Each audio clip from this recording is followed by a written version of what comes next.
With our current weather conditions, it takes a real expert to create landscape that'll thrive. Riedel's Garden Center has the staff with the expertise of water requirements for plants, lawns, and landscapes that'll stand up to our changing weather conditions. With 25 years of hands-on experience, owner Darren Riedel will customize a landscape design and irrigation system to meet your expectations and our climate. It's recommended to protect your lawn using Fertilome products available at Riedel's Garden Center, an authorized dealer. Call or stop by Riedel's Garden Center today. Hello, welcome to the Green and Growing Show. I am Margie Hammerschmidt, a Master Gardener here in Ellis County. And with me today is Dr. J.P. Michaud. He's the Regional K-State Entomologist.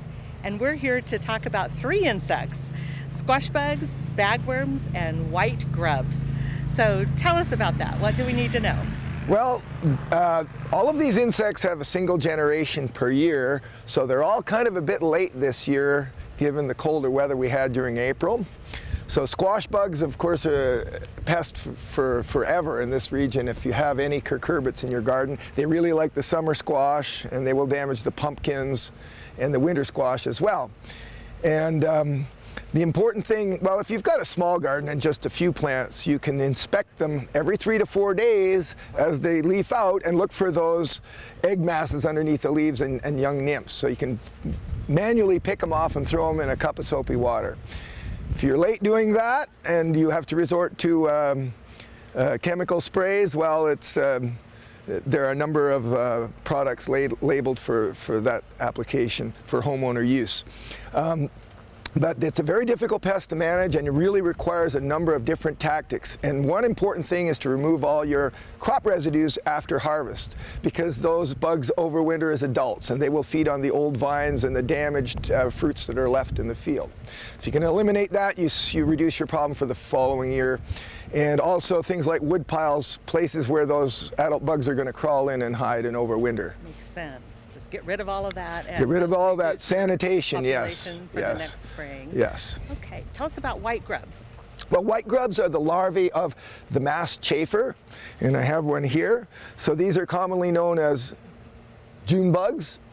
We have they're scarab beetles, so we have about 24 species at least in Kansas.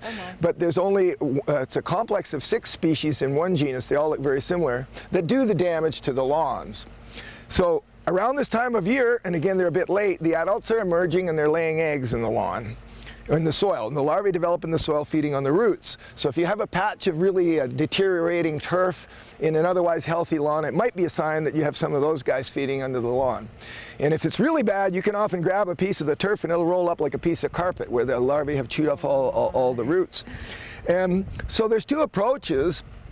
If you want to use a longer residual activity systemic insecticide, you have to use it around the first week of July, 1st to 2nd week of July, when those larvae have hatched and they're still small and just starting to feed, okay?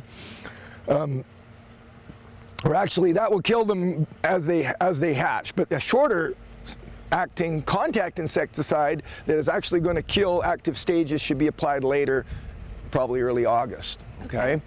And so the important thing to remember is with any soil drench or granular application to the soil is to wet the area very well first and follow it with more watering afterwards. So when you water the soil, you tend to bring the grubs to the surface where they'll come into contact with the insecticide, and then the watering afterwards will help carry the material down into the soil so it doesn't sit on the top. Gotcha. Yeah. Okay. But usually you can restrict areas to affected areas. Just where you notice. Just where you see the damage, yes. It's not necessary to do a whole lot unless you're trying to get preventative treatment like they might on a golf course. But I don't recommend that because most of those materials that you're going to be using are not very environmentally friendly. So you want to limit the area treated. Sure.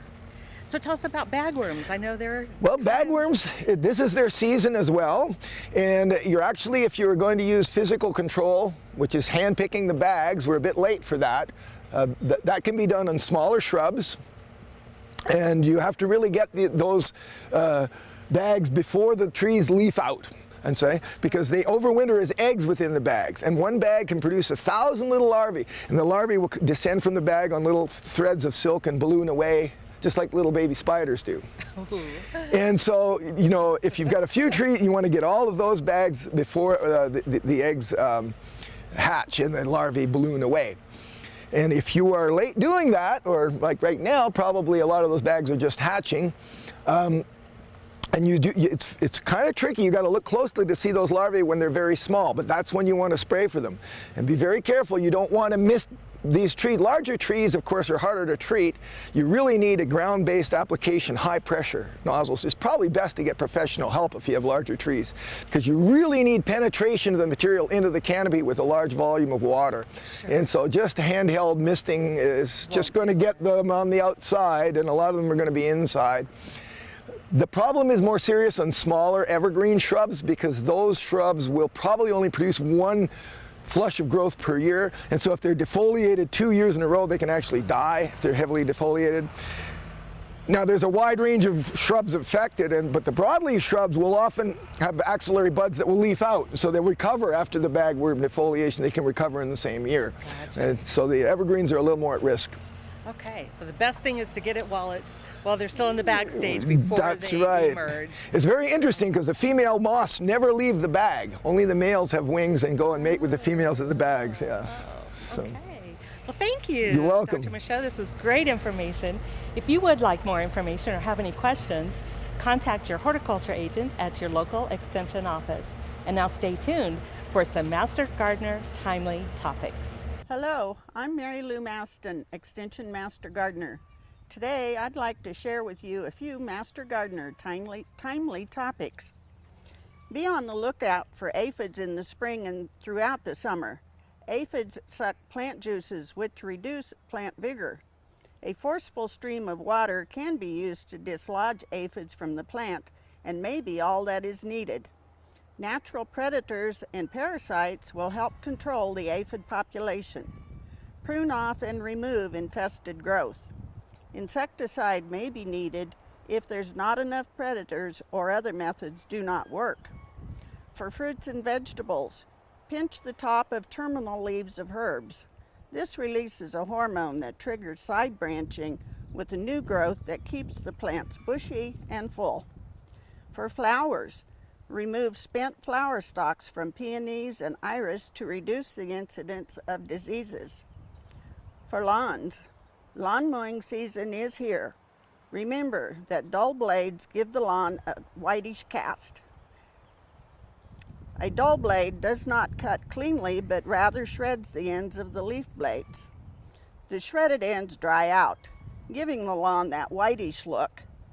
A sharp mower blade is even more important when the turf starts putting up seed heads next month. The seed head stems are much tougher than the grass blades and more likely to shred. Under normal use, mower blades should be sharpened about every 10 hours of use.